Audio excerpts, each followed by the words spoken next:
All right, so let me get this portion out the way because I don't want anyone to be confused when they're listening to my commentary on someone like Tucker Carlson and Candace Owens. Okay, because it is a stark difference between those who are talking about this Israel-Gaza genocide versus someone like a Tucker Carlson or a Candace Owens. It is a major difference. In my opinion, my perspective is fuck both of them. Fuck Tucker Carlson and fuck Candace Owens. A big capital F. I mean, a big, large font. Max font. Fuck them both. And I want to read this comment. Okay, let me start off with this. And I'm glad that Mehdi Hasan and Sam Seder had this conversation so we can dive a little deeper. But this comment said yesterday, he said, by what logic do you call Candace a grifter? She single-handedly changed conservative opinion on Israel, which is false. According to what data, okay? But she brought Finkelstein on when working for the Daily Wire. Who cares? I am a hardcore commie, but dude, chill on Candace. She has an international audience for a reason. Who cares? Because she comes off across as sincere. That, ladies and gentlemen, is a grifter. She is good at her job. But let me break this down. Tucker Carlson, he could be, let's just say, for the benefit of the doubt, he is correct on his critiques on Israel and the genocide and the problems that they're bringing to the Middle East. This guy introduced, at least to me and a lot of others, the far-right conspiracy on the Great Replacement theory. And what that is a far-right conspiracy theory claiming that white population in Western countries are being deliberately and systematically replaced by non-white immigrants through elite-driven mass immigration policies. Who else is running on something like that? Let me give you a hint. His name is Donald Trump. Tucker Carlson is a large reason of why we have Donald Trump today. But you want to say, hey, he's right on this one thing, maybe, not really, but he's right on this one thing. So we're supposed to be allies? Candace Owens, aka Candace Owens, she downplays slavery. Watch her videos. It wasn't as bad as people are pointing out. Chattel slavery here in America. Her folks, her people. It wasn't that bad. Or Juneteenth is a ghetto holiday. We already know she is just only in this position because she is a black woman spouting out white supremacist talking points. That's the only reason why she has that quote-unquote international audience. And she single-handedly got black folks to vote for Donald Trump. And all of a sudden, we're supposed to ally and rally behind these people because of what? They could be right on one thing, but all 99 other issues, they are completely batshit crazy, wrong, or just plain evil. I don't care about that one thing. These people are not your friends. But let's get into this conversation.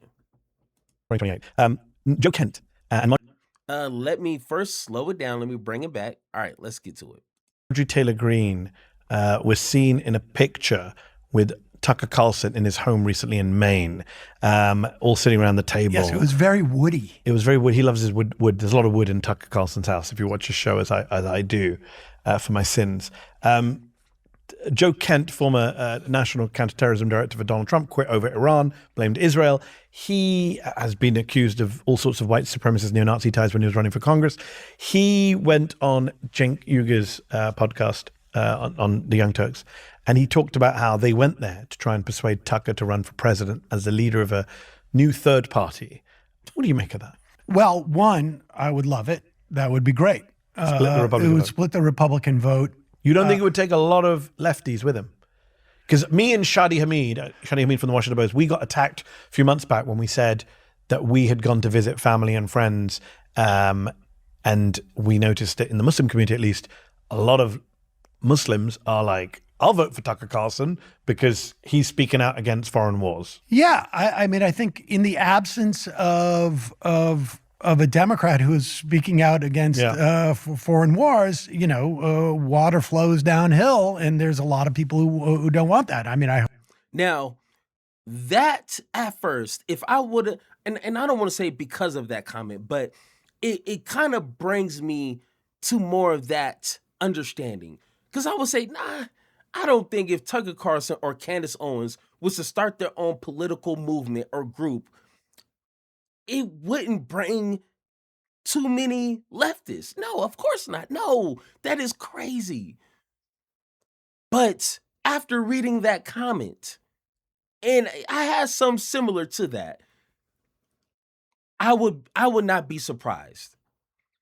A lot of people, for some reason, I do not know why, they so badly, people on the left, progressives, so badly want to partnership with Republicans or MAGA so badly. Why? These people are evil, and I don't say that lightly. They have a track record, Tucker Carlson, decades.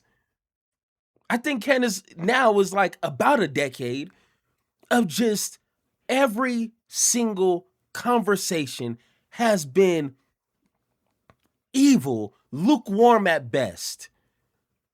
And they find this one issue, which we're going to get into. They're not concerned about the Palestinian survival. They're not concerned about the Palestinians having their own state and being able to, conduct their own lives without an open air prison. No, they're not concerned about that. These people are actually anti-Semitic. These people are actually hateful against Jewish people. Just so weirdly aligns with progressives saying, hey, we should cut ties with Israel because they are killing innocent people. Just so happily aligns. And some people are just so fucking stupid to fall for the grift. But okay, let's continue. I hope that it's hard for me to imagine we're going to have a Democratic presidential nominee who's going to be able to get through that process, the primary process. Being as pro-Israel as predecessors. I mean, this is Hasan Piker's argument recently that the 28 nominee won't be super pro-Israel. It's inconceivable in my mind. So that might neutralize some of the Tucker attraction. Yes. Do you think the main threat is to the right? I think the main threat is to the right. And I would say that I think it's also bullshit. I don't think he's going to do it. No. I think he's going to endorse J.D. Vance. Yes. He's made it very clear he loves J.D. Vance. Yes. And I think also, like the idea of a third party run creates some type of credibility that you can then impart to a J.D. Vance. The man called RFK Jr., who may have done exactly that. Yes. Third party until he's suddenly Trump, suddenly MAGA. Yes. And then he's imparting all that. Oh, look at me. I'm bringing my independent folks with me. It's shepherding people towards MAGA, which is what Tucker Carlson may do with J.D. Vance. Without a doubt. And I think And, maybe this is a discussion for another video, maybe on my second YouTube channel, or if you guys want to join my Discord, we can have that conversation. But what he's talking about is what I worry about on the left. Tucker Carlson trying to be all, rogue, creating his own little movements just to feed back to Republicans, just to feed it back in a more grandiose style back to the same Republican tunnel, pipeline. And that's what I don't want progressives to fall into.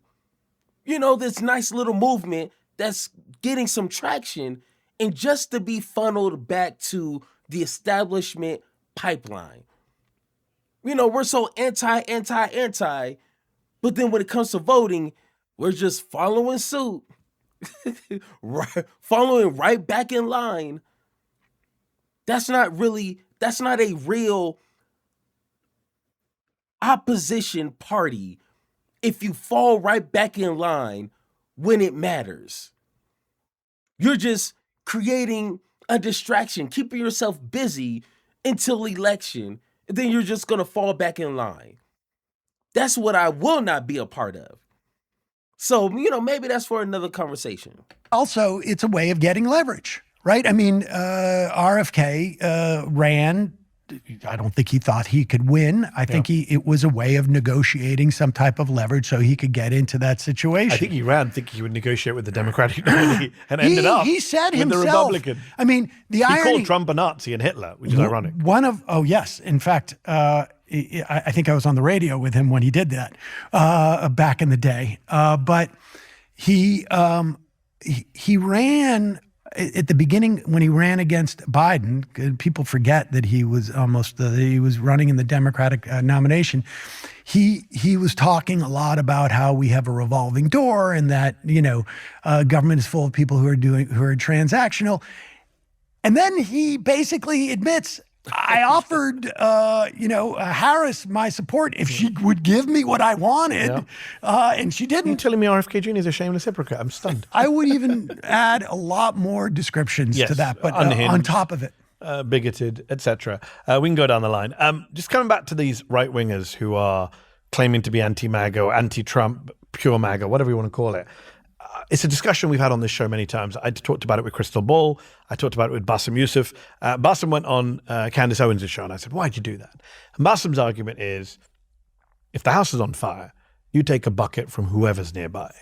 And his argument is, and I hear this from a lot of people on the left, in the Muslim community, which is, put all these other things aside. Yes, we can disagree with these people on multiple issues, immigration, the economy, taxes, blah-de-blah. But it's a genocide, and Tucker Carlson's saying the right thing on a genocide. Candace Owens is saying, and this is not me saying it, but other people are saying, she's standing up against Israel. Marjorie Taylor Greene has been very strong on arms. So that's why we should work with these people. Do you buy that argument? No.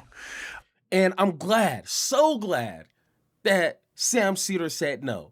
My first time watching this, it is like time slowed down. And I was like, oh my God. Because Bassem Youssef kind of let me down. I love me some Bassem Youssef, but he let me down when he was like, yeah, I don't see any, what? No. So it is good to hear Sam Seder standing on business. It was like, no. And these people, in my opinion, are grifting the entire situation. They know how to read a room. And when the ship is sinking, the Titanic, what Trump built in the Republican Party is now sinking. They know how to, okay, this is my exit. This is my way of escape. This is my lifeboat.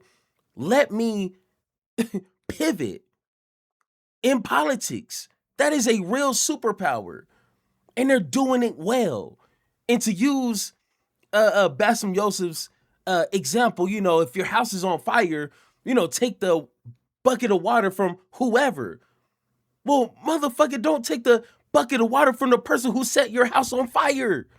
They set it on fire. The house is burnt. Okay, now I'm going to whoop your ass for burning my house. A bucket of water is not going to help. Okay, let's just call the fire department. That bucket of water ain't going to do nothing. And honestly, that's probably the best example. People like Tucker Carlson and Candace Owens set your house on fire with the 99 problems. Economics, brainwashing people, immigration, scapegoating immigrants. Candace Owens putting a target on black people's back with these white supremacist talking points. And the one thing, this entire Israel conversation is their bucket of water. That bucket of water ain't gonna do shit in the grand scheme of things. Your house is on fire. You don't need a bucket of water. So why even waste your time with the bucket of water from the person who set your house on fire? I'm just saying, I don't get paid enough. That was a brilliant explanation right there. But no, there's people who will bend over backwards to get that bucket of water from Candace, even though she set the whole house on fire. To each his own, I guess. If I go on Tucker Carlson's show, I mean, a bunch of people have who are quote unquote on our side of the argument.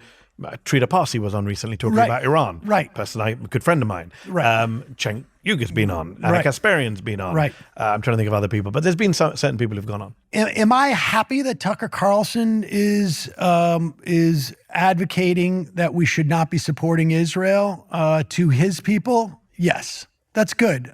If I had a button to stop him from talking, that I wouldn't press that button. But what value am I bringing to that cause by going on his show? None, as far as I can tell. All I'm doing is bringing him some value. And, I mean, if I was to go on the show... People would say, just to be devil's advocate, people would say the value you're bringing is you're showing there's a coalition of Americans on right and left who are against these endless wars. Yeah. And what is the, to whom am I showing that? The establishment. Well, the establishment can see that I disagree with the war, and they can see that, and they can do the addition if they want to do the addition. That's not a very hard math problem. When I go on that show, what I am saying, unless I am arguing with him the entire time, which is what I would do, is I am saying there's something for you. My audience, I'm saying this to my audience, there's something for you to hear to take a look at and encourage. Like, I am happy that he's doing that. But this is not like we're both going to sponsor legislation that's going to go through. Like, what is the material thing that I'm achieving there? I mean, you're both podcasters. And that is a great point. And I will elaborate in this way. Sam Seder is a big name. Okay, he's one of the OGs of this entire progressive podcasting arena, okay? He is giving some sort of credibility to Tucker Carlson if he goes on his show, and like, if the subject is just Israel and Gaza and Palestine, if that's the entire thing and there's no real debates on other conversations, he is kind of giving away his credibility to someone like Tucker Carlson or Candace Owens. And there's some idiots, because there's idiots all across the political spectrum, okay? Like, progressives are not the smartest and brightest people on earth. I've spoken to idiots who are progressives, okay? They will see something like, oh, Tucker Carlson and Sam Seder, they're kind of on the same page. So Tucker Carlson can't be that bad of a guy. Trust me, I hear this. I read these comments every single time. That's why I know if people on the left are trying to lock arms on this one subject, the viewers, the low, I don't want to say low IQ, but those who are not politically aware, they're going to get the wrong signal. They're going to get the wrong picture of that. But hopefully not. Come on. Just with the greatest respect. It's like you're not, as you say, you're not lawmakers trying to do fine gold, whatever it is. Right. We can. And if we were, organizing a protest, I could say, like, okay, I could maybe see, like, from a logistical standpoint, but we're podcasters. And we have an audience, and when you go onto a show, you're offering some, imprimatur to the extent that you Unless have, you're going on to debate with them, which is not what people want. Right, So people exactly. tell me as well, they said, if Tucker Carlson ever invited your show, I'm sure he wouldn't, I'm sure he's not a fan of mine, and I'm not a fan of his, you should go on his show. That's true, we would agree in the Gaza section, but there'd be multiple other things I would have to challenge him on. Yeah, and which is why he'll probably never invite me on the show. It's a different media environment. Like back in the day when MSNBC was right wing, I'm talking like 04, I'm old. Tucker had a show on that program, and he would have Buchanan fill in for him. And Buchanan would invite me on when he wanted to criticize Israel. And I was like... And did you go on? And I went on. So isn't that a contradiction? Well, I think it was a different media environment, and I don't think I had... It's a different medium, first of all, radio to TV. And you Pat Buchanan's Jewish cover. I think I was his beard, and I had some real misgivings over it. But, at that time, there was no one in the mass media who was criticizing Israel. Yeah, now it's a very different ballgame. Now it's a very different environment. What frustrates the hell out of me when I speak to kind of normie crowds, and people say, oh, Tucker and Candace and my MTG, everywhere I go, especially Muslim guys, I've said this before on the record, like there's no live Q&A I do where somebody new doesn't say, Mehdi, what do you think about Tucker, MTG, Candace? I'm like, oh, here's that question. What frustrates me is, and this is why the left is so bad at messaging and so bad at, banging its own drum, is like, they have come around to our way of looking at the world, not the other way around. We were here first. We were against a genocide from day one. Yeah. We were the ones calling out Israel before October the 7th. You guys are Johnny come lately. It's like Marjorie Taylor Greene was saying. And that right there is a perspective people seem to forget. And I don't want it to sound childish, like, no, we were talking about this first. No, like, I don't want it to feel in that vein, like, oh, we were here first. You can't. But for people to kiss the ass and cling on a nutsack of a Candace Owens this hard, as if she pioneered this entire anti-Zionist movement, is some bullshit. Like, you gotta be completely stupid and void of politics if you think she's the pioneer and the loudest voice on this subject. You have been slacking for decades now. Someone like Mark Lamont Hill was talking about this when it was not popular. He lost his job because of speaking out. I think actually Mehdi lost his job. I didn't hear Candace Owens talking about this when she said, Hitler was only a problem when he tried to make his ideas global. What kind of bullshit is that? When she was talking about black folks and slavery, and it wasn't such a bad thing. Palestinians were still getting killed, slaughtered for little to no reason. Didn't hear her talking about it because she had no reason to, no incentive to do so. And I know she's smart. It's not like, oh, she didn't know about it. No, I know she knew. She is a very bright, smart, intelligent black woman.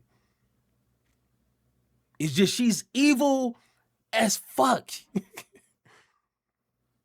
So if you really want to listen to people in regards to Israel and Gaza and the Palestinian people, maybe this is just a hint here. Listen to the people that has been A1 since day one, that has been vocal about this before October 7th, that has been trying to sound the alarms before today. I don't want to say popular, but like, you know how some people just jump on a bandwagon just because?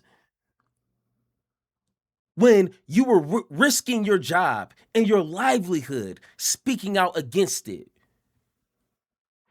I'm just saying, huh? I stand with Israel in the weeks after October 7th. She was putting in resolutions condemning Rashida Tlaib as a Hamas terrorist, right? Well, she also could have stayed in Congress and actually had a material impact on these She criticizes exactly. AOC for not taking. So I'm glad, like you, I'm glad they're saying what they're saying. I wouldn't press the stop button either. I love it when MTG is calling out Trump. I love it when Tucker Carlson is calling out Mike Huckabee and Ted Cruz.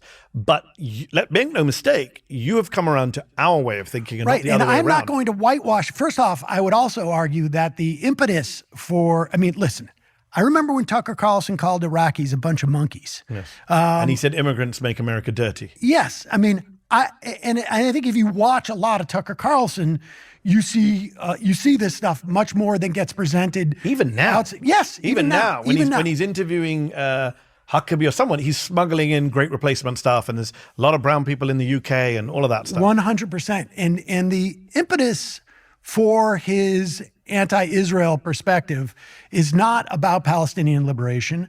I would also argue that there's whiffs, if not things more explicit, about Jews involved in that as well. Certainly Candace Owens. Certainly Candace Owens. I remember being at the RNC, I think it was, in 2004. No, it was the DNC in 2004. Air America, nobody knew what it was. We're on Radio Row. I'm talking to a guy, and he sort of vaguely knew that we were liberal. And he goes, yeah, I'm not with these neocons. I'm a Buchananite. And I'm like, yeah, okay. And he goes, yeah, this neocons, it's really just a bunch of Jews. Yeah. And I'm like, dude, like, am I the first Jew you've met? Like you were like, I'm a Buchananite. No, okay. Yeah, I mean, but no, you're right. I mean, and it's much worse today. But it's much worse today. In those days, it was fringe. Buchanan was fringe. Whatever. And I highly suggest everybody go watch this interview.